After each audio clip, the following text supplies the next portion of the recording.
Cerita kali ini berasal dari salah satu kota pelajar di Indonesia.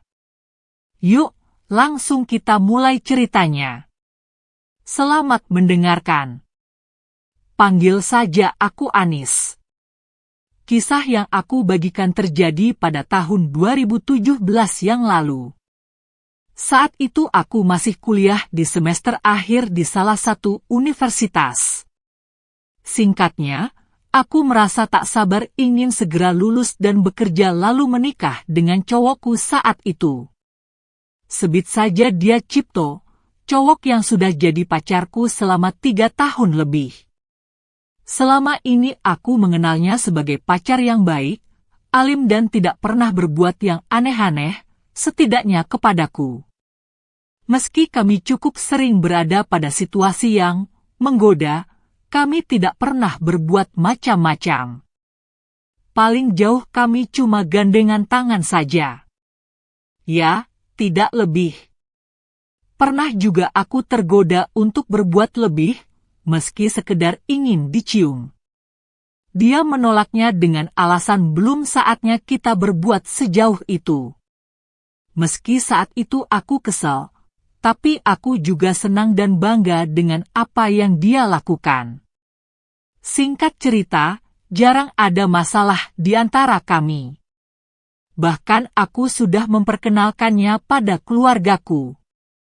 Wajar aku berpikir ingin menikah dengan cowok sebaik Cipto. Waktu itu dia sudah bekerja sebagai freelancer. Dia jarang keluar kota untuk urusan pekerjaan, cuma sesekali saja. Kadang saat bersamanya ada telepon masuk dari klien, itu kata Cipto. Aku tak curiga, toh kadang dia membiarkan aku menguping pembicaraannya. Hingga suatu hari, peristiwa yang menyakitkan membuatku terpaksa berpisah dengannya. Sore itu, aku mampir ke kosan Cipto. Karena libur semester, hanya ada kami berdua di kosan. Saat sedang asyik ngobrol di kamar, tiba-tiba Cipto teringat sesuatu, tak ada cemilan. Dia lalu izin mau ke warung dekat kosan untuk mencari cemilan. Ya sudah, aku tunggu saja sendirian di kosan dia. Tak sengaja, aku melihat smartphone miliknya tertinggal di meja kamar. Sebenarnya aku tak ada rasa curiga apapun padanya. Tapi saat itu entah kenapa ada dorongan sangat kuat bagiku untuk mengecek isi HP-nya. Memang HP-nya dikunci, tapi aku tentu tahu kunci HP-nya karena sering tak sengaja melihat dia membuka HP-nya. Maka aku beranikan diri untuk membuka HP-nya. Cuma butuh 2 kali percobaan aku sudah bisa membuka HP-nya. Iseng aku cek daftar telepon miliknya. Aku melihat ada histori telepon masuk dari klien yang sering aku lihat saat kami sedang bersama. Tak ada yang mencurigakan. Aku cek WhatsApp miliknya tapi dikunci. Aku coba pakai kunci yang sama untuk kunci HP-nya tetap tak bisa.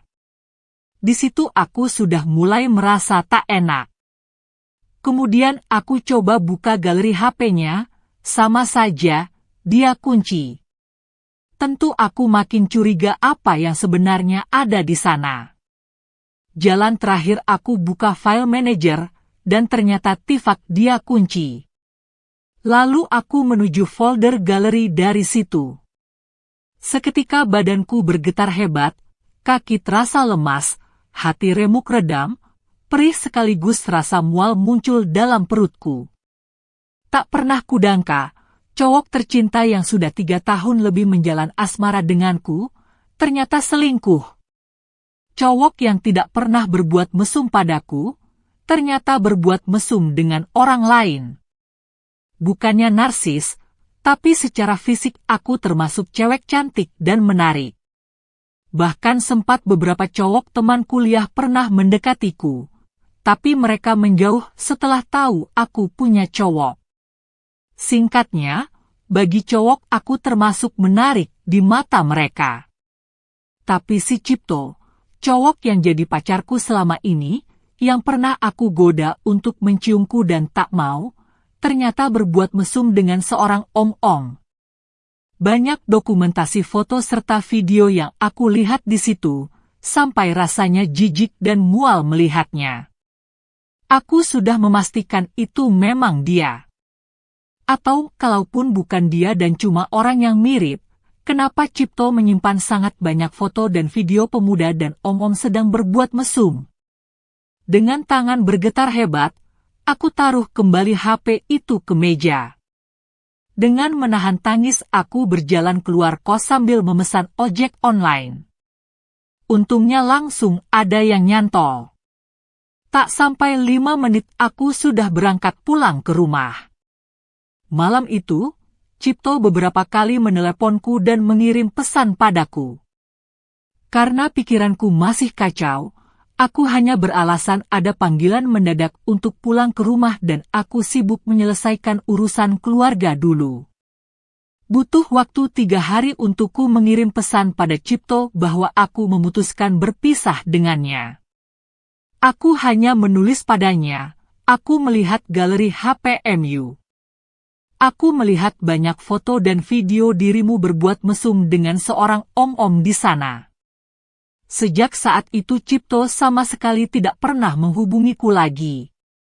Di kepalaku hanya berisi jawaban kenapa Cipto tidak pernah tertarik berbuat aneh-aneh padaku. Hal itu ternyata bukan karena dia ingin berpacaran yang sehat denganku, tapi karena memang dia cuma bernafsu sama om-om. Sakit, jelas sakit. Diselingkuhin jelas sangat sakit rasanya, terlebih dia selingkuh dengan sesama jenisnya, si om-om. Butuh waktu lama bagiku untuk menjelaskan dan mengatakan hal yang sebenarnya pada keluargaku.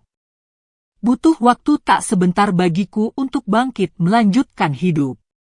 Singkat cerita, aku sekarang sudah bekerja dan masih belum berani membuka hati pada pria lain. Masih trauma banget rasanya. Pesan moralnya sih, jika memang serius menjalin asmara, sebaiknya kita sesekali mengecek HP pasangan. Entah secara sembunyi atau secara terang-terangan.